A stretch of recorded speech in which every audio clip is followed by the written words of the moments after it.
Pelo sinal da Santa Cruz, livra-nos Deus nosso Senhor dos nossos inimigos. Em nome do Pai, do Filho e do Espírito Santo. Amém. Amém. Ave Maria, cheia de graça, o Senhor é convosco. Bendita sois vós entre as mulheres, bendito é o fruto do vosso ventre, Jesus.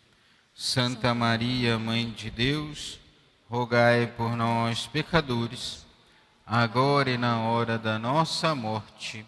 Amém. Os amados irmãos e irmãs, hoje estamos celebrando a solenidade de São Pedro e São Paulo. O dia deles foi o último dia 29 de junho, terça-feira passada. Entretanto, a igreja no Brasil transfere para o domingo seguinte essa grande solenidade, de tamanha importância para nós, essa solenidade desses dois apóstolos, o maior deles, a qual celebramos então hoje. São Pedro, que conviveu com Jesus, ouviu da própria boca de Jesus tantos ensinamentos, foi testemunha de tantos milagres, de tantos prodígios, tantos exorcismos, tantas graças que Jesus então distribuiu e que São Pedro então foi testemunha. O que leva então depois ao martírio. Apesar das suas quedas, de negar a Jesus, ele é fiel então até o fim, inclusive morrendo crucificado de ponta cabeça, que ele pediu para ser crucificado de ponta cabeça, porque não se achava digno de morrer como o Senhor. E São Paulo, que não teve o contato com Jesus, inclusive foi um perseguidor dos cristãos, como judeu, radical, podemos dizer assim. Então via o cristianismo como uma ameaça ao judaísmo, então estava perseguindo os cristãos, inclusive matando os cristãos. Mas um dia, indo então a Damasco, onde ele ia também encontrar com alguns cristãos, provavelmente para martirizá-los, para matá-los, mas no meio do caminho ele se encontra então com Jesus e ele muda completamente a sua vida. De perseguidor agora é propagador, grande evangelizador. Que depois também em Roma, junto com Pedro, não no mesmo dia, mas logo depois de São Pedro, ele é martirizado também, não crucificado, mas degolado. Inclusive, normalmente as suas imagens trazem uma espada junto, demonstrando a sua morte foi pela espada, um pela cruz e o outro pela espada. Os dois então derramaram o seu sangue por amor a Jesus Cristo.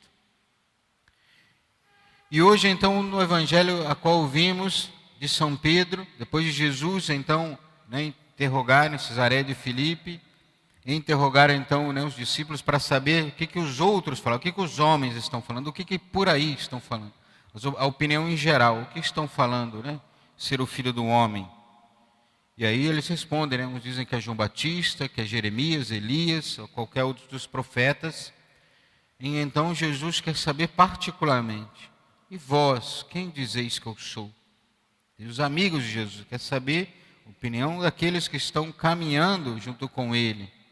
E Pedro então toma a palavra e responde: tu és o Messias, Filho do Deus vivo. Ou seja, ele então assume e consegue reconhecer a divindade de Jesus. Que Jesus então era Deus. Não era simplesmente um profeta, Messias, mas era o próprio Deus. E reconhecendo então a divindade de Jesus, Jesus feliz com aquela resposta, então diz: feliz és tu, Simão, filho de Jonas, porque não foi um ser humano que te revelou isso. Ou seja, as outras opiniões dos homens em geral, foi Deus que revelou isso a eles, mas é uma opinião puramente humana, olhado a partir de uma ótica humana simplesmente. Mas as palavras de Pedro, elas vêm do alto. Foi o Pai, pelo Espírito, que colocou no coração de Pedro essas palavras, para então conseguir ver a divindade, que Jesus era Deus. Então, por isso eu te digo, ou seja, como feliz de ouvir aquela resposta, então te digo que tu és Pedro, e sobre esta pedra construirei a minha igreja, e o poder do inferno nunca poderá vencê-la. E dá o poder às chaves também. a Pedro. Se lembrarmos daquela parábola que o Senhor conta, daqueles então que devem construir a sua casa sobre a rocha, para que permaneçam então firmes, e aqueles que constroem a casa sobre a areia, passa o vento e leva, derruba a casa e leva. Mas o homem prudente é aquele que constrói então sobre a rocha. Jesus quer construir então a sua igreja, edificar a sua igreja sobre a rocha, que é Pedro. E ele então, o primeiro dos apóstolos, o mais importante dos apóstolos, a qual Deus confia então o primado. E claro, a todos os seus sucessores de Pedro, mas só sobre Pedro então que Jesus então constrói a sua igreja. Com o seu corpo de doutrina, com os seus sacramentos, porque a igreja, as notas da igreja essenciais, a igreja católica é una, santa, católica e apostólica. Alguns acrescentam romana, mas ela só é romana porque os apóstolos, príncipes dos apóstolos, Pedro, entregou a sua vida em Roma. E então é lá, desde então, que o chefe dos bispos, então, o Papa, preside de Roma, mas poderia presidir de qualquer outro lugar no mundo. Tradicionalmente ali, porque foi ali que Pedro derramou o seu sangue. Mas ela é una, santa, católica e apostólica. Ela é única, ela é una, porque está tudo ligado ao seu fundador, Jesus Cristo. Tudo se une a Ele, nessa única e verdadeira igreja. É Jesus que dá a unidade, porque nós, então, nos unimos a Ele. Quando Jesus também diz que todos sejam um, mas um nele, em Cristo, Ele que dá a unidade. Na mesma fé que professamos, ou seja, professamos aqui em Cabo Frio, em qualquer lugar do mundo, para sermos católicos, devemos professar a mesma fé. Vamos reconhecer um católico em qualquer lugar no mundo, pela mesma fé que professamos, pelo mesmo sacramento que também celebramos. É claro que às vezes exteriormente tem algumas diferenças em alguns lugares do mundo que podemos ir, mas é o mesmo sacramento, é o mesmíssimo Jesus que é celebrado aqui em qualquer lugar do mundo. É isso que nos dá então a unidade. E a igreja também é santa, porque santo é o seu fundador, Jesus Cristo. É um termo equívoco, nós dizemos que a igreja é santa e pecadora. Na verdade, quem está dizendo isso, no fundo, quer dizer que a igreja é santa por causa de Jesus Cristo, mas ela é pecadora por causa dos membros. Nós também somos igreja. Mas a igreja ela é santa, por isso um termo equívoco. É santa por causa do seu fundador. Todos nós, então, somos chamados a unir a Jesus para também santificarmos, santificando a sua igreja, entregando a nossa vida por ela, por amor a Jesus Cristo. Ela é católica, que católico quer dizer, então, universal, ou seja, é para se espalhar pelo mundo. O Senhor veio salvar a todos e a sua mensagem deve se espalhar pelo mundo. Por isso ela é católica. E ela é apostólica, que está fundada também sobre a fé dos apóstolos. A mesma fé que os apóstolos professaram que eles receberam de nosso Senhor, é a mesma que professamos hoje. Apesar de quererem mitigar, de quererem destruir a nossa doutrina, destruir a nossa igreja, quantos de nós já não ouvimos, não, mas a igreja está na hora de se atualizar. Não é mais casamento só entre homem e mulher.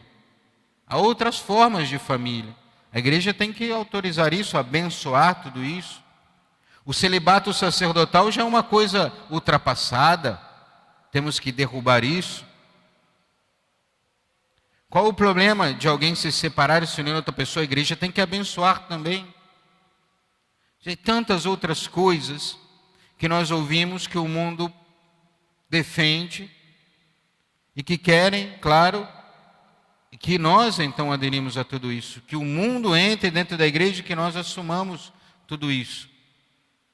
Ou seja, um mundo que já não tem uma verdade, tudo é relativo, não tem uma verdade absoluta, esse fluido, esse líquido, Zygmunt Bauman, que diz a sociedade líquida, ou seja, nada sólido. Como se a igreja também não devesse ter nada sólido, se diluir, né, conforme o tempo vai passando, se adequando então ao mundo. Mas não. São Pedro, São Paulo, os outros apóstolos, tantos outros mártires deram a sua vida por esta fé, qual queremos professar hoje também com a nossa vida. O Senhor não quer saber simplesmente aquilo que o mundo pensa sobre Ele. Ele quer ouvir, né, aquilo que estão dizendo sobre Ele. Mas sobretudo aqueles que são amigos de Jesus, aqueles que são amigos dEle, aqueles que estão próximos a Ele. Que conseguem então ver que Jesus é Deus e que funda uma igreja e que nós, apesar das nossas fraquezas, as nossas dificuldades, vamos aderindo então a esta fé e defendendo a ela com a nossa vida.